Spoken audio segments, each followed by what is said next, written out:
Hello, welcome to our budget countdown. I'm Parikshit Luthra. It's the eve of the budget session of Parliament. Ahead of this, Union Minister Prahlad Joshi convened an all-party meeting to discuss issues that may be raised during the session. 37 leaders from 27 parties participated in the meeting. The Chief Economic Advisor will table the economic survey tomorrow. Finance Minister will present the Union Budget a day later on Wednesday. This year's survey will have the full stamp of CEA Anant Nageshwaran.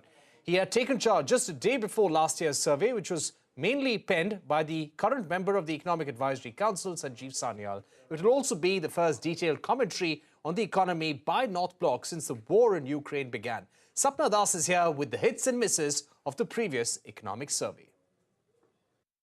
The 2023 economic survey comes at a time when the world is vastly different from the projections made in the previous survey, thanks to the war in Ukraine. The survey had projected India to grow by 8 to 8.5%. This was based on a set of assumptions like orderly withdrawal of liquidity by central banks, oil prices at $70 to $75 a barrel, easing global supply chain disruptions, among others. 1 year later, and after the war in Ukraine, India's growth projections stand revised downwards by 1 to 1.5%. Oil prices currently range between $80 to $85 a barrel after having surged to 115 levels last year. Global inflation has spiked and central banks have aggressively raised interest rates. Plus, global supply chains have been battered, particularly for food grains and fertilizers. The one critical element but the survey projection may still stand is the inflation outlook. The survey had warned on India needing to be wary on a possible surge in global inflation, especially due to high energy prices. As compared to 5.6% CPI in December 2021, inflation currently stands at 5.72%, thanks to continuous rate hikes by the RBI to cool prices, which has yielded results. The survey also noted a current account deficit of up to 3% is tolerable for the economy. Today, the current account deficit has surged to a 9-year high at 4.4% of the GDP, while forex reserves are lower from the peak by around $70 billion as of December 2022. In the CA's own words, a 7% growth handle for this year is very good, as the world is facing a polycrisis. Uncertainty is the unknown unknown, and there are a lot of unknowns right now. We should be prepared for unexpected events and not be adventuristic. With this backdrop, it may just be possible that the FY24 growth could be projected between 6 to 7% in the 2023 survey. And the new tax regime was rolled out 3 years ago, but since then it has found less than 500,000 takers, or 10% of the taxpayers. Even the former Revenue Secretary Tarun Bajaj has said the new tax regime needs a complete overhaul. There is a big expectation that the government will revise tax slabs and try to make the new tax regime more attractive in the budget. Kanishka Sarkar is here with the details. Kanishka, why have there been only few takers? In 2020, FMN announced optional new tax regime for individual taxpayers. Most experts say that 3 years on, there are hardly any takers, especially among those who earn above 10 lakh rupees. According to reports, less than 5 lakh people have opted for the new regime. Before we get to why, here's a quick recap of what the new tax regime is. It's supposed to be a simpler one that offers lower tax rates under 7 income slabs, but with no deductions and exemptions like the old one. The scheme offers lower tax rates with peak rate applicable to income of more than 15 lakh rupees. Here are the key differences. The new tax regime has 7 tax slabs and lower tax rates in the sub 15 lakh rupees range and no exemptions and deductions. Under the old regime, you had 3 slabs, exemptions like HRA, LTA, standard deduction, also deductions like PPF, ELSS and health insurance premium. Now, despite the lower tax rates, why haven't too many people chosen it over the old regime? Well, for one, there is no clear benefit of lower tax outflow with the new regime. People earning up to 15 lakh rupees can pay less tax with exemptions in the old regime. The old regime has lower tax flow with all the deductions as compared to the new policy. Also, the new regime does not provide deductions for social security savings. Experts say that the new tax regime must be incentivized in Budget 2023. One recommendation is to raise the tax slab to account for inflation, raise threshold from 2.5 lakh rupees, allow limited deductions on health insurance or housing, revise tax slab upwards, and do away with tax deductions. Let's see how and whether the Finance Minister will announce measures to make the new tax regime more attractive. Right. And of course, there is a big expectation that this budget will be dedicated to the middle class and there will be certain tax exemptions there for the middle class. Let's see what happens in Budget 2023. Moving on to the agricultural sector. 1,200 lakh metric tons of wheat and paddy. That was the procurement target Finance Minister Nirmala Sitharaman set for the government in Budget 2022.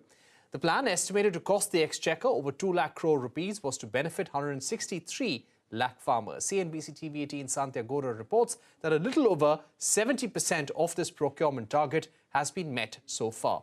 But experts believe the next 2 months may see the government catch up.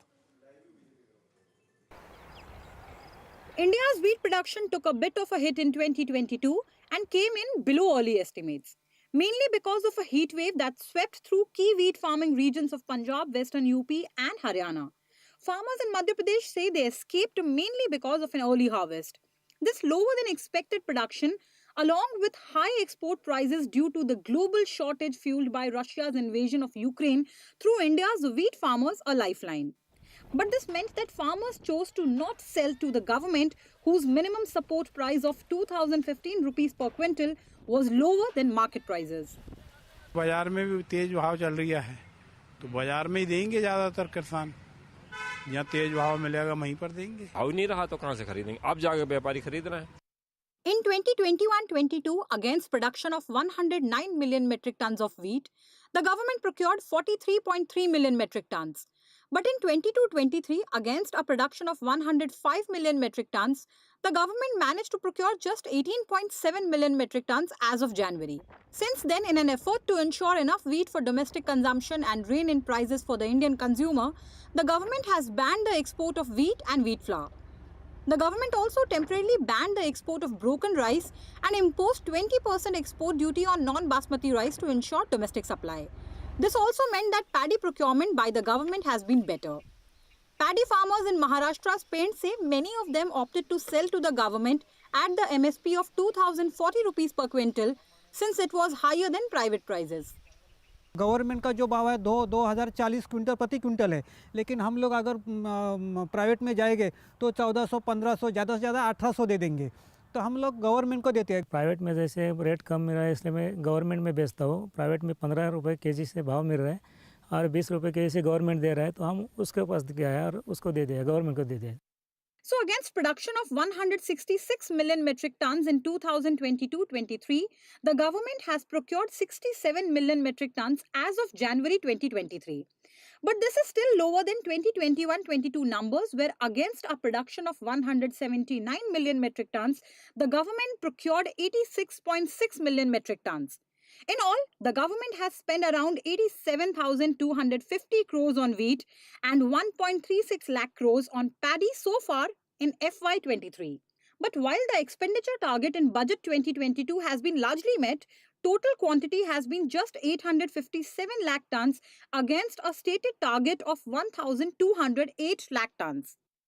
The government said that in 2022, paddy acreage fell by 38 lakh hectares due to less than average rainfall. This was expected to result in overall rice production falling by at least 10 million tons in the crucial Kharif season, which accounts for nearly 80% of India's rice harvest.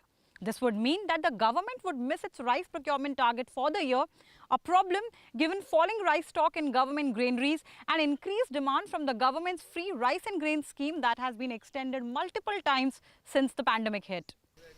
In addition, experts say the procurement plan may not benefit the budget estimate of 163 lakh farmers, though it will come close.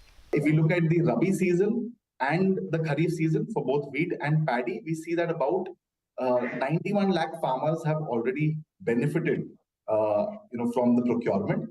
And by end of March, when more procurement happens for the paddy crop, we expect this number to go to about 150 lakh farmers. Be that as it may, there are still 2 months to go for the year to end, and the government hopes that by then, it will be able to achieve its procurement target by buying more paddy to make up for the shortfall in wheat. In Maharashtra's paddy-rich region of Pain, Santya Gora.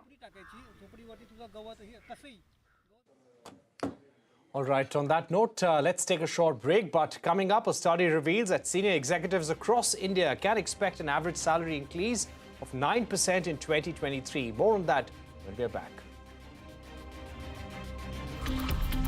है।